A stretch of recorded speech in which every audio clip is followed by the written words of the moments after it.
Hello, my name is Ryan. I'd like to demonstrate how to install and use your USB stick for Axial Control. This is a fairly simple process.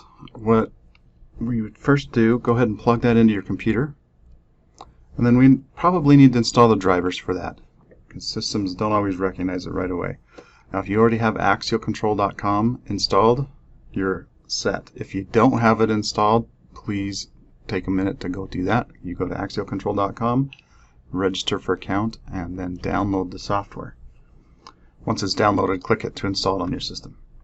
So we'll assume that you already have it installed now, and we're going to go get the drivers out of it. So to do that, click, we're going to use the start button down here, and actually on my keyboard I'm going to hit the Windows key and R, and it'll bring up this little run dialog box. So start typing into that. So C:\program, and notice it starts showing me folders that match. I want this one that says x86 because that's where Axial Control installs by default. Click OK, and it'll open up the folder contents. I'm interested in this axialcontrol.com folder within that screen, and then Axial Server, and finally drivers. So Axial comes with multiple drivers. If you're using the white USB stick, the Gen 5, then we're interested in the UZB drivers. So double click on those. When you come in here, you'll see two files. In your system, they might be shown differently. You may just see two UZB files and nothing with like .cat, .inf. It's okay to experiment in here, or you can try to match the icon with what you see on my screen, but we're interested in this UZB INF file. And you'll know you got the right one because you can right click on it and see install as an option.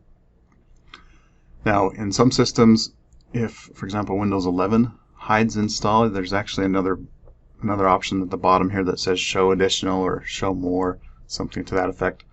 If you click it, you'll see it. In this case, I'll go ahead and click install, and on your system, depending on how quick it is, nothing else may happen. But you may also see a dialog that quickly goes through and installs and then finishes. Now that I've done that, I want to go to my system devices to verify that my USB stick is installed. So to do that, again on my keyboard, I'm going to hit the Windows key and X as in X-ray, and you'll see it pop up a little menu like this. So I'll pick Device Manager,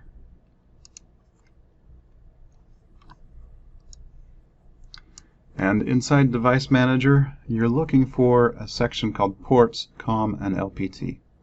Expand that, and if everything went right, you should see something in here. Yours may not be UZB, but if it installed, it'll say something there along with COM3. So make a note of that COM3, so specifically the 3, because that's what we need to tell Axial Control. So in my case is COM3, so I'm going to load up Axial Control now. And on the Tools menu, I'll go to Options. And under Z-Wave Controller, I have these parts here. So controller type, make sure that says COM port. On COM port, put in that number that I was talking about inside our Device Manager. So mine said COM3, so I'm going to put 3 in right here. Yours might be 4 or 5, 1 or 2, whatever the number is, go ahead and type it in there. And then finally, make sure this box right here says Use Beta Z-Wave Controller. Once you're all done, click the close button and you're set.